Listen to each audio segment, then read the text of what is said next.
It started like any other Sunday morning, the kind where the sun hides behind a thin fog and the roads look endless. I was driving back from a business trip somewhere along Route 9 when my GPS started to glitch. First, the map froze. Then the voice stuttered, "Rerouting, rerouting." And just like that, silence. When I looked up, I saw a sign ahead, barely visible through the mist. "Welcome to Harrow's End." The name didn't ring any bells. I thought maybe it was one of those forgotten countryside towns people just pass through. But something about it felt preserved, too perfect. White fences, flower boxes, old shops with cheerful hand-painted signs, and people, smiling, waving, walking slowly down cobblestone streets. It looked like a postcard from the 1950s.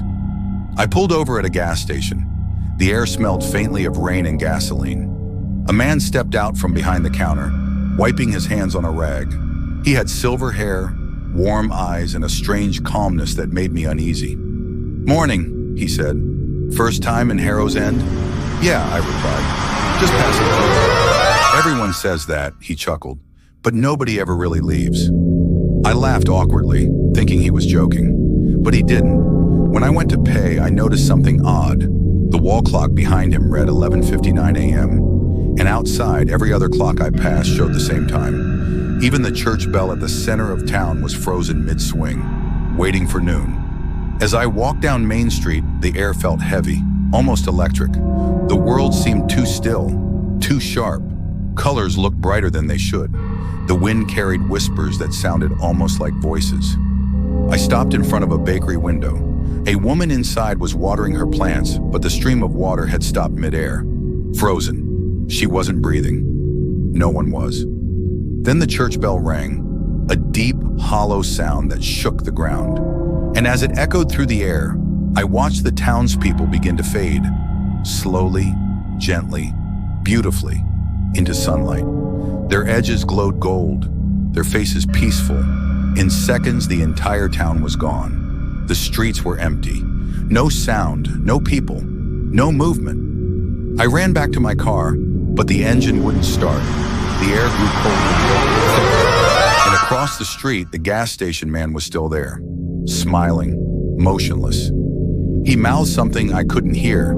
It looked like, "You're home." I ran. Every road I took curved back into the same place.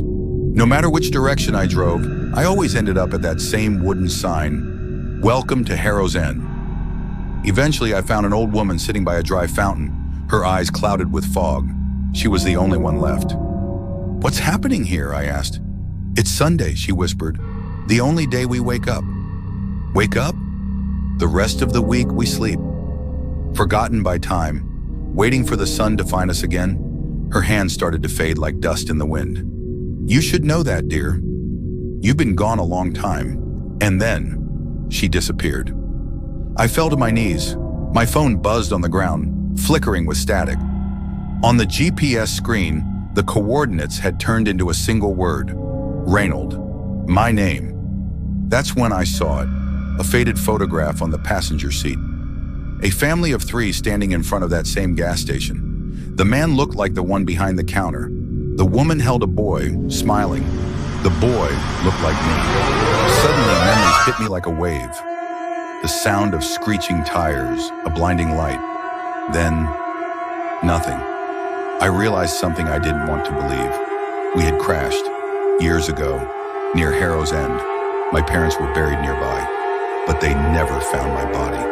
The bell rang again. The fog lifted. The town came back, perfect and alive, just like before. The gas station man waved at me, the same familiar smile. "Good to see you again, kiddo," he said softly. "It's Sunday." I turned to the window beside me. My reflection wasn't mine anymore. I saw him, the gas station man, and behind me, a car pulled in. A traveler stepped out, confused, looking around, just like I did once. I smiled, the same smile that never reached the eyes.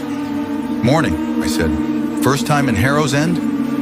They hesitated, nodded, and I said it, the line that's been spoken here for decades. Everyone says that, but nobody ever really leaves, because in Harrow's End, time doesn't move. It repeats every Sunday. When the bell rings, we wake up again and welcome someone new. See you next Sunday.